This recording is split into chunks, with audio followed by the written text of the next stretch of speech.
د دواړو جهانو سردار آقا نامدار احمد مجتبی محمد مصطفی صلی الله علیه وسلم چې کله دنیا ته تشریف اوري وکړه نو شیطان د نبی رسول الله په ولادت باندې ډیر زیات وجړل، بلکې سلور زیونه دي چې الته شیطان ډیر زیات جړلی دی. البدایه والنهایه کې حافظ ابن کثیر سے دا ذکر کړی دی په دغه تاریخ کې. حضرت مجاهد نے روایت ته چې رن ابلیس لعنه الله اربع رنات، ابلیس شیطان یو سلور زیونه دي چې الته ډیر زیات جړلی دي.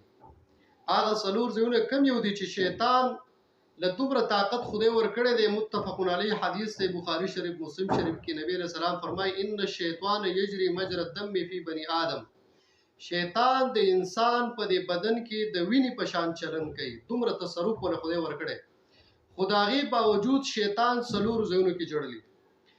یو دا چې حين لعنه کله چې په شیطان باندې خدای پاک لعنت وی چې وان علیک اللعنه الی یوم الدین، نو شیطان ډیر زیات خپه شو، ډیر زیات وجړل.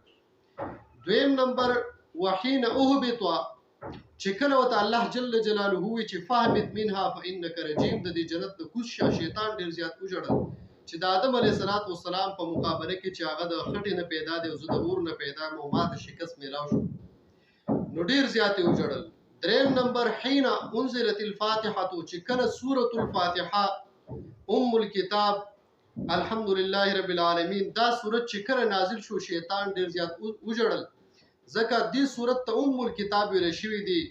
د دې سورت ډیر لوی فضایل دي، ډیر لوی اهمیت دی، نو شیطان ډیر زیات وجړل.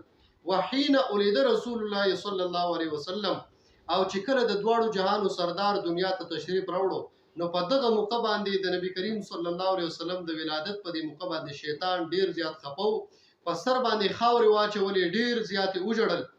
نو دغه سلور زیونه دي چې شیطان په دغه موقع باندې ډیر زیات خپو.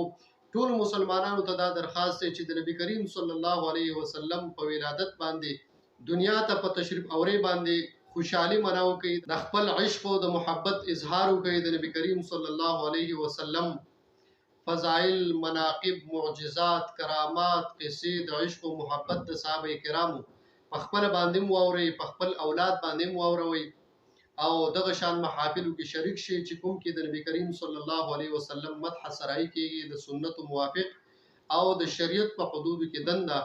نو په دغه شان محافلو کې شریکېدل دا د دنیا او د آخرت د کامیابی ذریعہ